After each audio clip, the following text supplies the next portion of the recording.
muito boa tarde. Espero que esteja tudo lindo aí desse lado. Vamos bater aquele papo de artista. Meu convidado fez sua primeira participação no Diário de Sofia. Estreou no Diário de Sofia, tô certo, Luiz? Tá certo. Certinho. Uhum. E vai estrear já em Três Mulheres, onde ele interpreta o ex-primeiro-ministro Francisco Sá Carneiro. Muito bem-vindo, Luiz Felipe Eusébio. Não é quarta-feira, mas é papo de artista. Quinta-feira é um ótimo dia, é dia de Baixo Gávea, lá no Rio de Janeiro, então é um ótimo dia para a gente bater um papo de artista. Foi quando ele teve uma brecha para bater um papo comigo.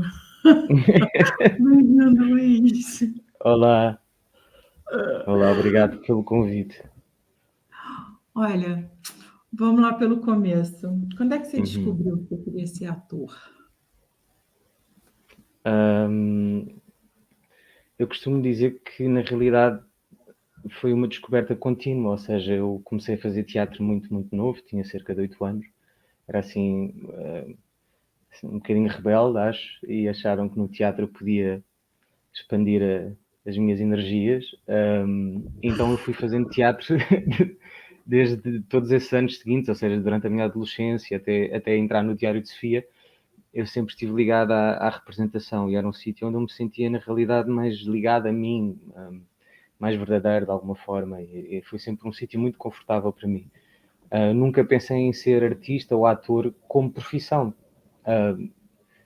mas foi sempre algo que fez parte de mim, da minha vida, portanto, não consigo realmente responder quando é que começou, porque eu sempre que tento regressar ao passado, sempre fez parte de mim de alguma forma, portanto, não, já estava lá, exato.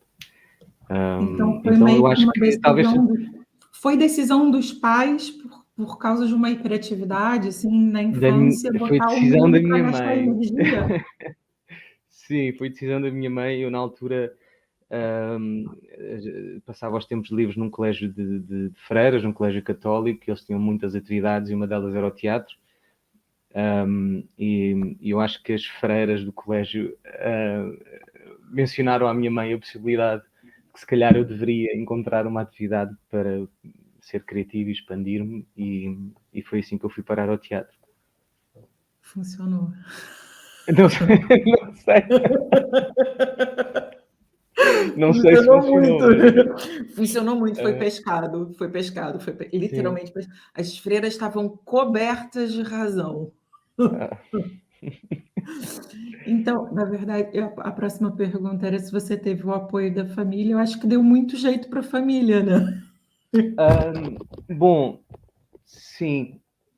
Inicialmente tive todo o apoio e até mais tarde eu juntei-me a um grupo de teatro chamado Confluência e tive todo o apoio nessa fase de quando era mais jovem. Eu acho que quando tomei a decisão de levar as coisas um pouco mais a sério e de trabalhar e de estudar, em geral, as pessoas ficavam sempre um bocadinho de pé atrás, porque havia aquela sensação de que não era uma profissão com futuro, e Portugal na altura, embora não tenha sido assim há tanto tempo quanto isso, Portugal na altura ainda era um pouco mais fechado do que ainda é hoje em dia, então era visto assim com muita desconfiança querer fazer vida de algo como uma representação. Eu, por um lado, também nunca, embora encare com muita seriedade o meu trabalho, eu não o vejo bem como uma profissão, vejo como um ofício, ou seja, tenho a sorte de poder ter trabalho e de poder participar em alguns projetos, mas eu acho que se olhasse como uma profissão, ou seja, uma coisa que eu tenho que fazer por obrigação quase, para pagar contas, tudo, todos os dias, embora o dinheiro seja importante, como é óbvio, mas se eu tivesse essa energia de que tenho que todos os dias fazer qualquer coisa porque tenho que pagar contas, eu acho que morria um bocadinho por dentro aquela chama, aquela vontade artística, aquele brilhozinho de acordar e de estar um mês quase sem dormir, mas acordo todos os dias com uma energia e com uma disponibilidade que não são normais em mim, pelo menos. Então ajuda-me a não pensar como uma profissão. Será assim, resposta longa, curta. Não, Embora seja, não é? não é uma resposta longa, mas você tem, sei lá, não sei se é exatamente uma dívida de gratidão, mas tem uma história muito bonita com o teatro e dessa forma de, não exatamente de cura, mas dessa relação de como o teatro entra na tua vida desde a tua infância e até Sim. mesmo fogo, de fazer tanto sentido para tua mãe e de acabar tendo esse mútuo apoio e de dizer, não, de repente esse é mesmo o seu lugar, não é? Eu acho que a minha mãe principalmente queria motivar-me a eu estar num espaço onde não fizesse asneiras.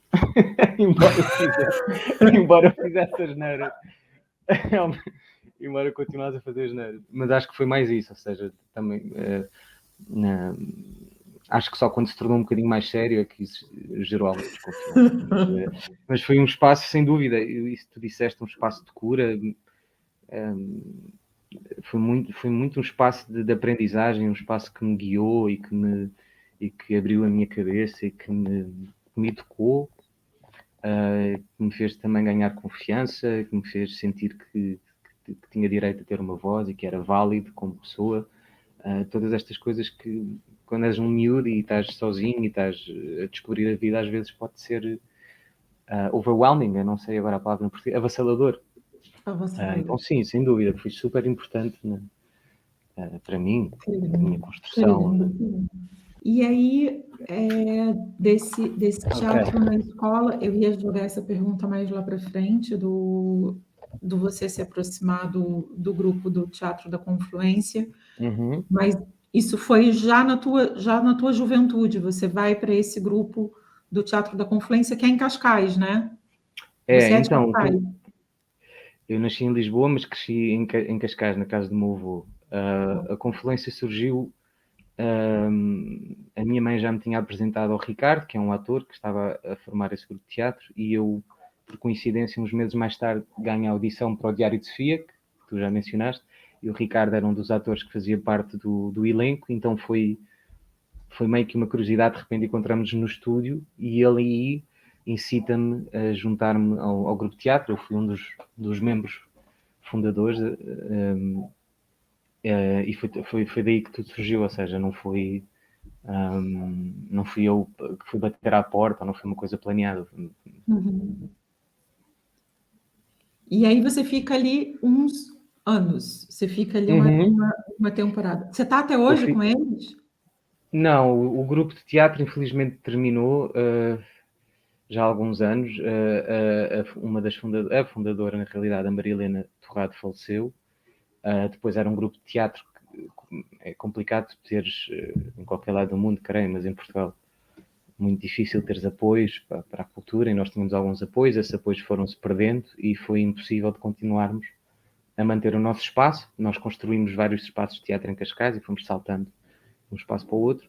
E depois o último espaço que a Confluência teve que ser fechado, porque não se conseguia pagar a renda, basicamente. E pronto, e o grupo de teatro acabou. Eu já me tinha desligado um bocadinho do grupo nessa fase, mas pronto, E aí sensivelmente fazia 4 de anos. tudo, Luiz? Fazia de tudo ou Uhum. só atuava? Fazia de tudo. Fazia de tudo. Eu ajudei a montar palcos, a montar a plateia, a pintar paredes, a fazer figurinos, fiz teatro de rua, fiz performances, fiz espetáculos, depois fomos com um espetáculo para o Casino Estoril. Foi uma fase muito gira, ou seja, eu por um lado afastei-me, sei lá, não andava a procurar castings, nem audições para televisão, nem nada do género, portanto afastei-me um bocado desse meio, mas estava num sítio que me deixava muito feliz e que foi importante para mim, pessoalmente, talvez até mais importante do que em termos de carreira, mas era isso que eu procurava também. Portanto, acho que está tudo certo. Acho que estava tudo certo mesmo. Bate certo, não bate? No final, Sim. acho que bate muito certo. Eu não sei para as outras pessoas, mas eu acho que esse tipo de experiência tira um pouco o ator da caixa e te coloca numa outra dimensão. E talvez seja um caminho sem volta. Eu acho que é um caminho sem volta para o Para ator. mim, claramente foi, eu não voltei. Também para mim também. Esse tipo de experiência foi um caminho sem volta. Depois, quando você descobre que você pode fazer outras coisas que não só atuar, te puxa. E aí você fala, ok, não tem como, eu vou ficar aqui, esse é o meu lugar, não é? Tipo, é aqui, É aqui é que eu aqui. pertenço, sim. Eu pertenço, eu pertenço. Uhum. E dá-se um jeito, e você vai fazendo, e você vai fazendo, e a coisa se dá de alguma maneira. E você tem um currículo muito vasto de formação, e você experimentou muita coisa. Tem algum método que te toca mais, assim, como ator, em termos de preparação? Tem alguma coisa que você se identifica mais, que você utiliza mais?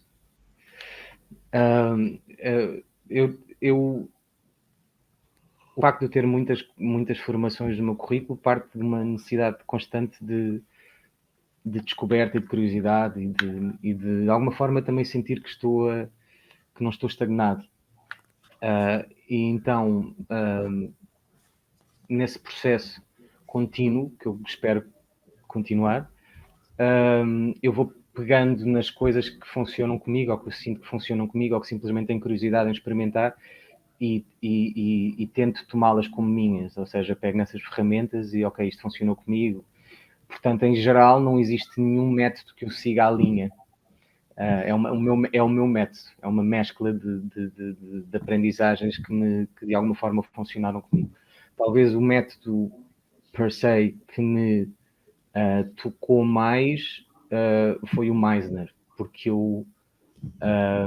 foi talvez o método que eu estudei mais anos, estudei quase 3 anos e tirei muitas formações de Meisner.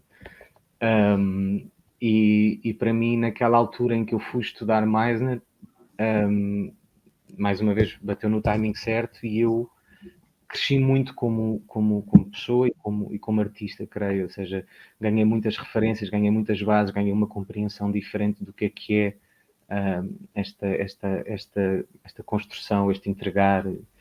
E muitas vezes automaticamente, mesmo a ler um texto ou inicialmente quando começa a trabalhar uma cena, vou buscar muito a ferramentas do mais, coisas simples de encontrar momentos, encontrar ações, dividir a cena, saber quando é que a cena muda. De alguma forma o Meisner ensinou-me um bocado a olhar para uma cena como se fosse música, não é? Fazer uma composição de cena. Então essa talvez seja a que eu escolha, mas eu gostei, por exemplo, o método, quando eu estudei o método, a parte de entrar num espaço e de sentir o espaço, imaginar naquele espaço, perceber a energia das coisas também funciona muito comigo, ou especialmente quando eu me quero, antes de uma cena, quero preparar emocionalmente ou aquecer, eu utilizo algumas ferramentas que aprendi no método. Sim, eu já estudei tanta coisa. Agora estou muito focado em trabalhar o corpo. Então, há pouco tempo fiz um workshop com o Stuart Leslie, que é um professor de Londres, e ele ensinou umas coisas muito, muito interessantes que eu estou a tentar experimentar, de composição física e também de encontrar a respiração da personagem, ou seja, eu há pouco tempo estava a ver um podcast da Beatriz Batarda, ela falava exatamente disso, que a primeira coisa que ela faz, tal como um bebê quando nasce e nós batemos no bebê, a primeira coisa que ele faz é respirar, então a primeira coisa que ela procura é a respiração de uma personagem, e eu achei isso super interessante porque eu, depois deste workshop com o Struan, eu estava realmente à procura de trabalhar com essa ferramenta e de repente encontro uma pessoa que eu tenho consideração que diz que a primeira coisa que faz é exatamente isso. Então é isso que eu agora no meu cantinho em casa estou a trabalho. Um dia que De surja a certa forma, a oportunidade nossa de tentar aplicar. respiração é uma reatividade, não é? Porque não deixa de ser a nossa forma mais íntima de reagir às coisas. E de repente é uma coisa tão sutil e tão pequenina que você vai ali no canto e que você pode, antes de entrar numa sala de casting, pensar como é que esse cara está respirando agora. Não, sem dúvida, e faz todo o sentido. Eu acho que o nosso trabalho é muito, ou deve ser muito de pormenor, e daí também ser o ideal termos tempo para trabalhar esses pormenores. E às vezes tentamos nos focar em coisas tão out of the box, que achamos que vão ser as coisas mais tchanã, e depois as coisas mais simples são, na realidade, as que são mais eficazes. E quando nós acertamos nessas escolhas mais simples, a própria criação em que nós estamos a participar, a fazer, abre-se e nós, de repente, nem estamos à procura e as coisas vêm ter connosco. É muito interessante. É verdade. E por isso é que cada processo é um processo, não é? Portanto, esta história de nós escolhermos ou de termos um método encerra-nos muito numa coisa, e quando eu creio que o oposto deve ser o que deve acontecer, que é nós trabalhamos e depois largamos tudo e permitimos que as coisas fluam e que se parta para a descoberta, não? Talvez não nos aprisionarmos num método, mas se a gente keep it simple, né? Se a gente conseguisse escolher, né, na velocidade que o mundo anda, uma puta ferramenta para aplicar com excelência, a gente já estava fazendo um excelente trabalho, né? Não, mas aplicar mesmo, pelo menos uma. O Bruce Lee tinha uma quote, eu digo muitas quotes, eu sempre a dizer quotes. O Bruce Lee tem uma que é: eu tenho mais medo de um homem que treina 1000 vezes um pontapé do que um homem que sabe dar 1000 pontapés. É verdade. É verdade. Olha, ultimamente, você tem tido tempo de assistir coisas, filmes, tem assistido séries e tem conseguido consumir muita coisa? Infelizmente, ultimamente, não. Tenho andado um bocadinho, não, tenho andado numa fase assim um bocadinho de correria, com algumas viagens de trabalho, e agora estes últimos dias tive um amigo meu de Londres a visitar-me, então eu não tive tempo para nada. Eu também não tenho assistido muita coisa, mas assim, das últimas coisas que você assistiu, de uma forma geral, você tem como... Te pergunto isso porque você é um cara que estuda muito e sei que você é bastante seletivo. Você tem assistido coisas em termos de atuação que você fala, uou! É assim, a última coisa, isto vai ser injusto, porque eu agora, no momento, não me vou lembrar pronto, mas era para se lembrar, porque se fosse o WoW, você lembrava, não é? Não, a realidade é que, por exemplo,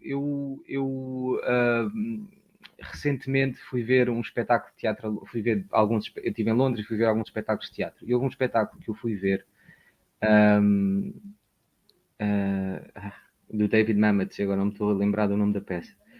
E a atriz, era um espetáculo com duas personagens, era um professor e uma estudante. E a atriz que fazia de estudante era avassaladora. Eu fui ver com uma amiga minha, que também é atriz, a Mina, e portanto, isto foi em setembro, portanto é capaz de ter sido a última representação que eu vi que me deixou sem chão. Eu saí daquele espetáculo em total silêncio, não conseguia dizer uma palavra, e agora adorava... Eu estou a usar o telefone, não consigo ver. Olha, tudo bem, mas surgiu uma aqui, ó. O Felipe Amorim falou, sugiro a série Succession. Já está na minha lista para ver. Eu hoje vou tentar ver um documentário do Val Kilmer. Faz tempo que eu também não assisto uma coisa que eu falo assim, uou, arrebatadora, porque eu acho que a gente às vezes entra, não é, numa... E às vezes falta aquela coisa que você tipo, cai da cadeira. Às vezes eu quero assistir uma coisa que eu quero cair da cadeira. Eu assisto self-tape o dia inteiro e vejo coisas o tempo inteiro. E eu falo, meu Deus, quanta oportunidade desperdiçada, sabe? E fico pensando assim, nesse momento casting, na realidade de ator e fazendo um pouco aqui de advogado do diabo, sabe? Pensando no ator que quer muito uma oportunidade. Tem os dois lados. Tem o vamos à sala de cinema e já temos a oportunidade, estávamos com o personagem na mão e por N motivos não entregamos uma cena uou, seja lá pelo que foi, ou não foi o melhor take, ou não tivemos as condições ideais na preparação, no ensaio, enfim, tem N fatores que às vezes a gente não controla, mas não vimos a cena, uou! E também naquele momento do casting, em que eu fico pensando no desgraçado do diretor de casting, que tem 6 horas de self-tapes para assistir, e eu, às tantas, também me pego aqui assistindo algumas coisas e falo, gente, algumas respostas possíveis para um teste de elenco, né? E essa cena, uou, eu às vezes assisto horas e não vi. E o que é que está faltando em termos de atuação? Por que muitas vezes não vem esse tal momento surpreendente? O que que nos falta também para fazer esse cara cair da cadeira, né? Essa é uma questão complexa, porque, para mim, pelo menos, eu há pouco tempo vi no YouTube uma entrevista de um ator, e ele dizia que, para ele, a diferença entre um ator amador e profissional era somente que o ator profissional conseguia ser consistente. Ou seja, todos nós conseguimos, de vez em quando, acertar na nota certa, no timing certo, mas a questão é, se tiveres que fazê-lo quarta-feira às 8 da noite, vais consegui-lo? Essa é a diferença para ele, na interpretação dele. Eu achei bastante pertinente, porque realmente, quando a tua profissão, ou quando tu estás envolvido num projeto onde tu tens que corresponder, a exigência é ligeiramente diferente, e aí é que entra o craft, não é? Essas ferramentas que faz com que tu consigas criar esses momentos wow. Eu não sou um grande fã de audições, eu luto muito contra a base de tudo, que é tu estás relaxado para as coisas poderem fluir. Eu, quando vou para uma audição, eu tenho uma luta muito grande para me manter nessa zona onde simplesmente estou relaxado o suficiente para que o que eu trabalhei em casa possa transparecer. Quem é que gosta, não é? Ninguém gosta de estar nesse momento de avaliação e de exposição, mas, na verdade, a verdade é que um ator vai estar nesse lugar possivelmente a vida inteira, porque... Agora, como é que tu consegues fazer isso? Por exemplo, eu ouvi uma vez uma entrevista do Christian Bale onde ele simplesmente dizia que entrava numa sala sem o sentimento de competição, que isso era uma coisa que o fazia sentir-se leve. Já vi aquele ator do Breaking Bad, que agora não estou a recordar o nome, também dizer que quando entra numa sala de audição, ele entra simplesmente com o pensamento de este é o meu take sobre isto. Esta é assim que eu vejo a cena, e ele sente que, ou ele dizia que sentia que era a forma mais honesta, e que mesmo que falhasse, ou seja, mesmo que não fosse aquilo que o diretor procurava, que ele pelo menos sabia que tinha entregue algo sólido, e que o diretor poderia ao menos pensar, ok, ele não tomou a direção certa, mas o que ele fez tem qualidade, portanto vamos se calhar tentar dar-lhe uma direção e pedir outro self-tape. Eu tento, mediante a audição, portanto, se for uma audição presencial, que são cada vez menos, eu tento fazer 2 escolhas para a cena, e se me deixarem fazer 1, 2, 3 takes, que normalmente acontece, eu tomo direções diferentes, e espero que isso mostre que eu consigo, com a mesma cena, tomar direções diferentes, ou seja, que sou direcionável, que se o diretor estiver a trabalhar comigo e eu fazer alguma coisa e ele pedir-me outra coisa, que eu consigo ter resposta imediata para fazê-lo. E acima de tudo tento ir relaxado. Eu acho que quando nós estamos relaxados passamos uma certa sensação de calma, de confiança à pessoa, que do lado de fora pode, ok, ele não fez a melhor audição, mas ele foi direcionável, ele tem calma, ele sabe o que está a fazer, portanto mantém-te debaixo do olho de alguma forma. Essa é o meu approach, ou seja, eu tento tirar de peso das costas de que quer este papel, ou de que preciso deste papel, ou o que é que seja. Penso só que vou entregar uma interpretação do que eu acho que serve. No teu contributo, de alguma forma, não é? Porque se eles não fizerem algo novo, acredito que eles vão entregar a bula inteira. Se eles não quiserem a tua parte, eles vão ser literais e super explícitos no que eles querem ou do que eles esperam do casting. Quanto menos eles dizem, eu acho que mais da tua parte eles querem saber. Sim, Julgo eu. e é um Quanto trabalho, menos específico eles são, é um trabalho colaborativo ao final do dia. E então, eu quando entro numa sala de audição, e se for com um realizador ou com uma equipa de produção que não me conheça, ou que não tenha referências minhas, eu tento passar, lá está, os básicos, que é, eu sei tomar decisões, eu sei seguir uma direção, eu sou flexível o suficiente para, se me derem uma direção diferente, eu adaptar-me no momento e seguir. E isso já, espero eu, já passa alguma confiança para as pessoas que estão do lado de lá em quererem trabalhar comigo, porque percebem que claro. existe alguma segurança no meu trabalho e que num ambiente de filmagens que é muito estressante, com timings muito curtos, onde às vezes por motivos alheios a ti tens que filmar cenas importantes em um take, 2 takes no máximo. E, portanto, isso dá-lhes alguma confiança de que eu não vou comprometer o trabalho deles e vou até possivelmente acrescentar, ou espero eu, acrescentar qualidade ao que eles procuram. Esse é o meu Claro, take. e como também quando eles são suficientemente claros de que você vai respeitar as diretrizes. Óbvio. Isso, Porque isso, também é aquele que faz o louco, que passa por isso. cima de tudo que o Não, diretor não, não, falou. não. Pelo amor de Deus, Esse, ele não leu a bula? não, não. É muito simples. Se lá está explícito o que é suposto acontecer na cena e os momentos em que devem acontecer, a tua forma é como é que eu criativamente faço estas. Ou seja, se imaginarmos como se fosse uma composição musical, eu sei que tenho que tocar esta música com estas notas. Agora, a maneira como eu toco as notas é a minha. Não é a minha maneira de tocar.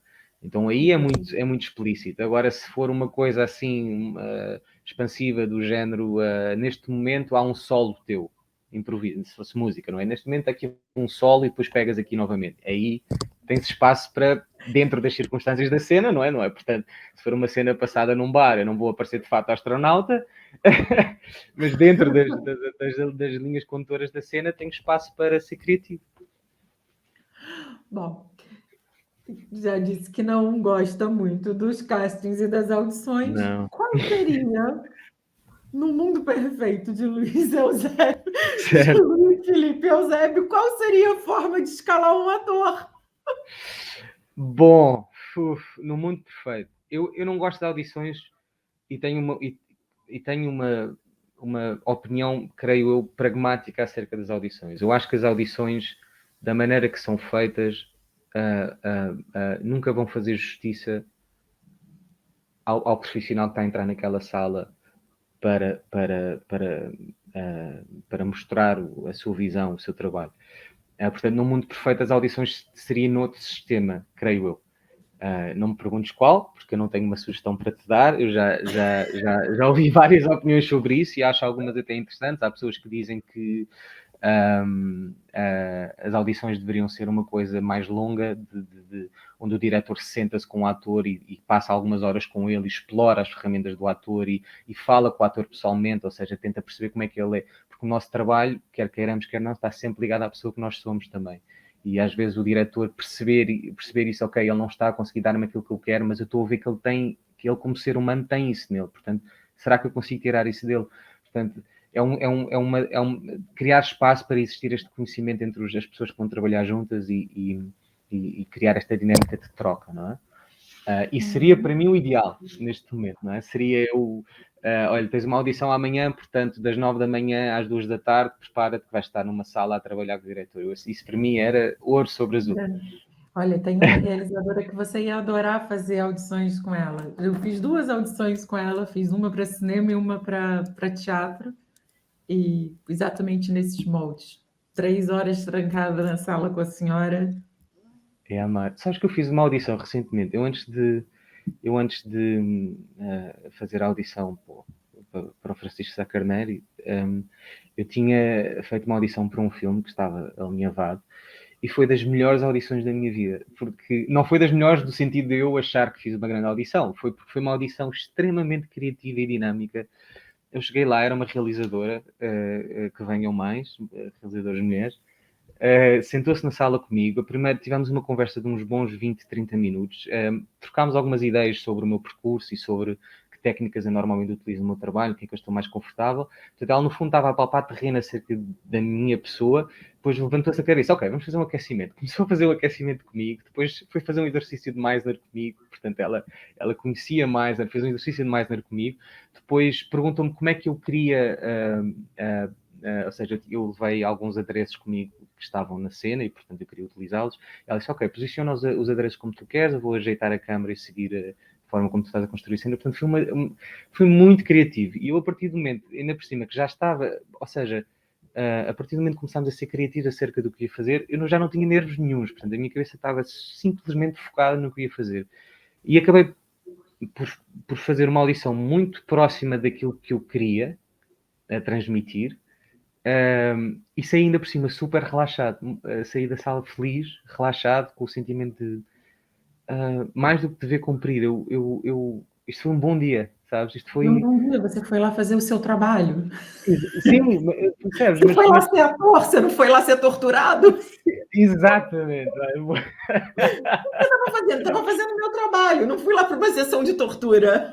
Exato, não, foi lindo, eu adorei essa audição. É, E no final ele pediu-me para fazer um exercício incrível, que eu não me recordo da última vez que eu tinha feito, porque tinha feito há muitos, muitos anos, que era, basicamente eu tinha que fazer uma apresentação de um produto que eu estivesse a vender, como se fosse um vendedor, mas sem utilizar palavras. E eles tinham que compreender o que eu estava a querer dizer. Bem, eu amei essa audição, foi lindo.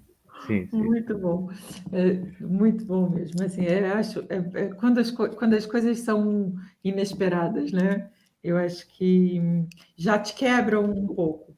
Pode ser dar esses nervos, né? Que quem não está acostumado à técnica de improviso, às vezes, você com o Meissner na mochila, foi ouro sobre o azul, mas Foi quem não está super sobre fica azul. um pouco em choque, começa a ficar com a cara vermelha, pescoço vermelho, mão em câimbras, mas depois até entra na brincadeira. É. O pessoal que não gosta muito do improviso fica na sofrência, como diz o O outro. improviso é fundamental. Muitas das grandes cenas que nós recordamos de filmes foram cenas que surgiram no momento e que os atores improvisaram porque aconteceu qualquer coisa, eles simplesmente reagiram àquilo no momento e o diretor agarrou, porque mesmo que nós trabalhemos com um diretor que seja muito rígido ao guião e ao que está a passar, eu não conheço nenhum diretor que, se nós oferecermos uma cena com verdade que se calhar supera aquilo que ele estava à espera, que ele não aproveite. Não conheço nenhum. Nenhum. Então Aliás, nisso eu não conheço nenhum ator que não tenha se servido da técnica de improvisação, que não tenha utilizado de plantar semente no inconsciente, quer dizer, de fazer esse trabalhinho, né? Que é o mínimo. eu Se já você não filmei faz cenas. isso, eu não sei em que momento que serve você ser ator, porque você vira um papagaio de texto. Bom, Eu já filmei mas cenas inteiras de improviso. Na Espia, por exemplo, filmei cenas inteiras de improviso. Cenas que não havia descrição específica do que estava a acontecer na cena, eram cenas de interrogatório. E nós, no momento, eu e os meus colegas, tivemos que criar o que se passava ali, criar o que é que poderíamos fazer, dizer, etc. E foi simplesmente improviso. Portanto, era tudo reação à ação, reação à ação. eu tenho tido Amei. gratas surpresas assim aqui em preparação de castings, que chega lá, a cena vai mesmo para o lado, porque os castings estão sendo basicamente improvisação. E se o ator não está preparado para isso. Olha, já teve dificuldade de preparar um currículo? Já teve aquela fase assim da carreira do gênero? Ai, o que eu boto no currículo? Abordo ou não abordo? O que eu faço agora? Já. E ainda hoje já se tornou um bocado mais simples, porque já criei um modelo e simplesmente é acrescentar, não é? Portanto, acrescentar é simples. Já estou empilhando tesourinho. mas durante muitos anos, eu creio que este trabalho importante, este trabalho de casa importante de renovarmos as nossas headshots e escolhermos as melhores headshots e percebemos quais são as que funcionam, percebemos o que é que queremos vender, sabemos como é que nós podemos pôr o nosso currículo de uma forma que um casting director veja aquilo e perceba quase diretamente o que é que tu tens para dar. Esse trabalho de casa que é crucial e que ninguém vai fazer por nós. é muito importante. E é importante também que as pessoas que estão a começar ou percebam que nós passamos por essas dificuldades também e que quando eu estava a começar e tentava colocar-me para audições e olhava para o meu currículo e dizia, eu não tenho quase nada, o que é que eu ponho, o que é que eu vou fazer, o que é que eu digo? Nós passamos também por essas dúvidas e o caminho faz-se caminhando. Nós vamos ir fazendo, desfazer, fazer, desfazer, começar, recomeçar, tentar assim, tentar assar. Tem um momento que só tem reticência, né? Não tem nada para colocar lá, só tem vontade. Não, mas, Tenho por muita exemplo, vontade de colocar alguma coisa aqui, mas ainda não tem nada. eu por vezes quando vou a workshops de, sei lá, de casting directors e aquelas coisas que é bom para ir para aprender ou para escutares novamente algo que já saibas, muitas vezes as pessoas que falam mais nesses meetings são pessoas que têm imensa experiência e que fazem questões assim, eu não tenho muito material para pôr no meu showreel, o que é que eu posso fazer, etc, etc. E as respostas são sempre as mesmas, né? Tu não tens material, cria o teu material. Grava uma cena tua com qualidade para pôr no showreel, ou candidata-te a curtas-metragens de estudantes que estejam a começar e utiliza essas imagens. Todo esse trabalho, eu fiz esse trabalho durante anos. Eu no meu CV não tenho quase metade das coisas que eu já fiz, porque algumas eu não quero, eu não quero que saia, que tenham vida. Porque partem daquele início onde eu estou a crescer, eu estou a experimentar, eu estou a fazer erros, eu estou-me a predispor a fazer erros, eu estou a gravar as minhas cenas, ok? Eu não estou a ter oportunidades, eu estou a criar as minhas oportunidades, eu estou-me a manter ativo. Nem o fazia com um pensamento de eu quero fazer isto para chegar ali. Eu estudava alguma coisa nova e queria pô-la em prática, então eu procurava uma forma de o fazer. E depois as coisas, sei lá, se tu quiseres escrever um livro, se tu escreves uma página por dia, ao final de um ano tu tens um livro imenso. E acho que é esse trabalho de acumulação ao longo dos anos que depois tu olhas para trás, estás tão distraído a fazer que olhas para trás e pensas, uau, já tenho isto tudo, então e agora? Tenho que limar, tenho que escolher o melhor, tenho que pôr isto. E o caminho faz caminhando, no fundo, não é? O caminho se faz caminhando e todos os e todo mundo começou de algum lugar, exatamente, né? Então eu estou lembrando dos filmes de universidade. Os nossos amigos que são cineastas hoje com filmes premiados fizeram filmes de universidade e nós fizemos os personagens dos filmes de universidade deles. Eu Não tem tenho mal amigos, nenhum, porque tinha que ter fiquei amigo elenco. de E agora está realizadores. na vez de quem está começando se candidatar a fazer os filmes de universidade. E está tudo certo. Olha, essa semana vai sair o Papo de Artista com o Miguel, que dirigiu A Descoberta da Loucura, e o Carlos Areia e a Suzana Sá fizeram o projeto, e o projeto está lindo, e está no Vimeo, que não sei o que é, uma série com 5, 6 episódios, e é a fusão de um projeto do grupo de cinema e da Faculdade de Medicina, mas com atores profissionais e com atores amadores. E tá tudo certo, porque a gente precisa de gente bacana para ajudar a contar a história, e é isso, não é? E tem Eu, lá atores amadores que podem vir a ser atores profissionais amanhã. e aquilo que tu disse, todos nós começamos de algum sítio, portanto, eu não digo com desprimor, atenção, que há alguns projetos que eu gostava que não viessem à luz do dia. Não é com desprimor, é porque eu olho para trás e eu percebo que estava numa determinada fase e que estava a experimentar e não me revejo naquele sítio. E ainda bem, quer dizer que houve uma evolução. E porque hoje Mas, o seu reel não pode ter 15 minutos, porque você só pode exato. apresentar 3 minutos. E você tem que cada vez ter Mas mais por outro lado, excelência isto naquilo que acontece você vai também com os apresentar. realizadores. Eu tenho realizadores com quem eu trabalhei que hoje são pessoas que estão a dar os primeiros passos e têm filmes em festivais de cinema com qualidade. Mas quando nós trabalhámos juntos, eles próprios também estavam a experimentar, também estavam a aprender, também estavam a tactear o que é a trabalhar com um ator, o que é passar do papel para o ato, para a ação, não é?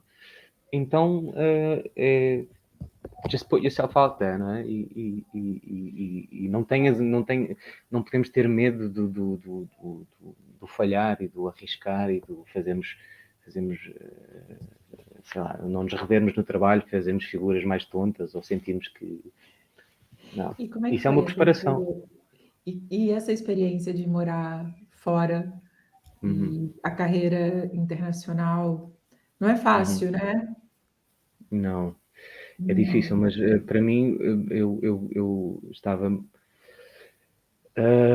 bastante frustrado em Portugal e também tinha há muitos anos o sonho de ir para Londres e arranquei para Londres um pouco no mesmo espírito sempre, que é eu vou para Londres porque durante anos que escrevia os meus desejos para o ano, estava sempre presente aquele ir para Londres e estudar em Londres. E quando mudei para Londres foi, eu quero arriscar isto destes cadernos, não é? Portanto, não foi uma ação premeditada de eu se for para lá, depois posso voltar ou posso vingar lá, o que é que seja. E talvez por isso, como fui também sem essa pressão, as coisas fluíram, integrei-me rapidamente, estava todos os dias numa situação desconfortável, no sentido em que nunca I was always out of balance. Tens que estar sempre a aprender, seja os sotaques das pessoas, seja a maneira de estar das pessoas, a cultura, a maneira como eles trabalham, a maneira como tu entras numa sala para trabalhar, e tudo isso, para além do entusiasmo que criava uma disponibilidade para aprender muito maior, isso é importante. Tudo isso foi uma fase de crescimento brutal. E eu tive a sorte de, como eu já visitava a cidade há muitos anos e já tinha amigos lá e já me sentia bem, integrei-me facilmente e para mim foi uma fase de crescimento avassaladora por todos esses motivos e mais alguns. Não é? E depois é uma cidade que, em termos, é daquelas cidades do mundo que todos os grandes artistas vão lá parar. E tu cruzas-te com pessoas que eu tinha um amigo meu que trabalhava comigo nos meus primeiros trabalhos, que foi num café, num cinema. Ele é cantor e houve uma altura que ele já tinha a cara dele nos Double Deckers em Londres, quando lançou o primeiro single dele. Ele estava no café comigo, portanto tudo pode acontecer assim, do dia para a noite, e isso dá-te muito um sentimento de magia, de possibilidade, de expansão. É tudo muito possível, não é? Tudo é possível. A vida E esse pode virar entusiasmo. numa chamada telefônica, literalmente, né? Se Uhum. você está fazendo a sua parte. E o entusiasmo é a segunda energia mais poderosa que existe. Depois do amor é o entusiasmo. Se nós acordamos entusiasmados, não interessa quantas horas dormiste, não interessa nada. Tu estás com uma energia contagiante e que vai contaminar tudo o que tu fazes. Então essa fase em Londres, olho para trás com muito carinho, porque mesmo quando eu estava, sei lá, a lavar pratos ou a vender roupa e ia para as aulas exausto no metro a refilar, que só me está frio, só me apetecia ir para casa, eu entrava naquela sala de aulas e o entusiasmo, não, o que é que tem? E eu ficava na lua, não é? Saí dali, saí dali super feliz e contaminado. Então foi uma ótima Incrível. experiência para mim. Sim. Check, check. Check. E tirei. Tirei da lista. Muito bom. Você transita bem, né? Aqui no. Você, acho, publicidade, teatro, TV, Uhum, cinema e séries. uhum. Já entrou no streaming também? Alguma das séries que você fez é streaming? Um, eu não sei se a Espia chegou aí para esse serviço de streaming, eu acho que havia essa possibilidade. Eu tenho a certeza que As Três Mulheres vai para a HBO. Eu fiz um filme, participei num filme italiano para a Netflix o ano passado, portanto, sim. Sim. Sim. Já estou Ok. alguns no streaming, sim. O que que você quer mais em 2022? Um, profissionalmente ou pessoalmente? Estou aqui a ganhar tempo para encontrar a resposta. Olha, eu perguntei o que é que você quer mais em 2022. O gênio da lâmpada não fez distinção ainda. Ok, então, pessoalmente eu gostava de encontrar um espaço casa, uma base onde eu, sei lá, já são 15 anos de malas às costas e eu sinto também que nesta fase onde eu me encontro neste momento vou conseguir, vai ser mais vantajoso para mim se eu estiver mais calmo, ou seja, sinto que já tenho ferramentas na minha mala suficientes para poder estar um bocado calmo e poder trabalhar com elas e não estar tanto à procura de mais e mais e mais. Esse talvez seja a vontade maior pessoalmente. Profissionalmente, hum, gostava muito de continuar nesta linha de fazer projetos que me entusiasmam, onde eu todos os dias sou colocado à prova de uma maneira diferente e sou obrigado a reinventar-me e a aprender. A sensação de estar estagnado é muito tóxica para mim, eu não consigo suportar isso. Eu não consigo viver comigo no dia-a-dia com a sensação de que não estou, de alguma forma, a expandir. Não é? Daí talvez eu procurar estar sempre ou ver um filme, ou ler um livro, ou ir ver um espetáculo de teatro, ou estar a trabalhar, ou ir fazer um workshop novo que me chamou a atenção. Talvez essa seja até das coisas que eu mais gosto em mim, esta necessidade de aprofundar ou de construir qualquer coisa constantemente. Então, profissionalmente, seja isso, que conseguisse ter mais oportunidades de ser posto à prova, porque quando estamos a trabalhar, realmente aí é que falhamos redondamente e às vezes acertamos, mas quando falhamos vimos para casa furiosa e no dia seguinte temos que acordar e não, pô, bora lá outra vez. E esse bater pedra é que nos leva a algum lado, eu acho. Obrigada, Luiz. Carla, obrigado pelo convite. Obrigada por esse bocadinho. Não doeu muito, né? Não, quando estávamos a falar, normalmente sou um bocadinho, tenho sempre um bocado de vergonha ou de medo de dizer coisa errada, ou há sempre aquele sentimento o síndrome de impostor, não é? Que nós sentimos sempre que não temos nada válido para dizer, ou que Eu ia te perguntar isso lá no começo, se você era muito rigoroso com você, com os seus processos. Se você sofre muito desse perfeccionismo. Sim, eu sou. Eu não me levo a sério, de forma alguma, mas eu levo o meu trabalho muito a sério. Portanto, eu acho que é um equilíbrio bom. Ou seja, eu, Luís, Filipe, não me levo a sério. Ou seja, a minha percepção sobre o que é a vida é uma coisa muito mais, eu acho, aterrada, muito mais enraizada. Mas no que toca ao meu trabalho, eu sou muito perfeccionista, levo muito a sério e é duro, às vezes é muito duro viver com isso, porque especialmente quando nós estamos a participar num projeto, existem mil e uma circunstâncias que estão, é um trabalho de equipa, portanto existem mil e uma circunstâncias que estão para lá de nós e nós devemos aceitar que também não as controlamos. Isso quando nós somos muito perfeccionistas e muito rígidos, a palavra é essa, somos muito rígidos. E é o oposto do sítio onde nós devemos estar quando estamos a trabalhar. Devemos ser flexíveis, devemos ser criativos, não é? Flexibilidade. Então, sim, depois nós temos que estar sujeitos ao erro constante. Aliás, devemos fomentar o risco para errarmos e para crescermos, e errarmos e crescermos. E quando somos perfeccionistas, nós lidamos mal com o erro. É uma coisa dura, que eu não sei se poderá ser uma mescla um bocadinho de ego ou é um bocadinho de insegurança porque queremos muito que as coisas sejam perfeitas, mas a perfeição normalmente, creio eu, surge até do inesperado. Não é? É como, sei lá, fazendo um paralelismo comum, quando as pessoas dizem as melhores noites são aquelas que não são planeadas, nós decidimos só ir ali e de repente tivemos uma noite incrível. É um bocado isso também com o trabalho.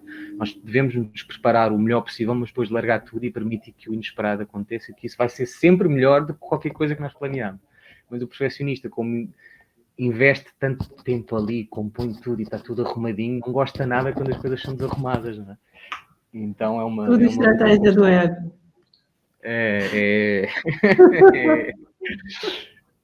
Inseguranças também, mas estou a fazer o meu processo, acho eu, para melhorar nesse aspecto. No final dá tudo certo. Sim, eu quero acreditar que sim. Vai dar, já deu. Obrigada, querido. Obrigado, Sucesso Carla. Obrigada por esse bocadinho. Sucesso com a estreia. Obrigado. Tudo a correr bem. E tudo a correr bem para ti também. Pronto, e vemos-nos até breve. Obrigada, gente. Para a semana tem mais.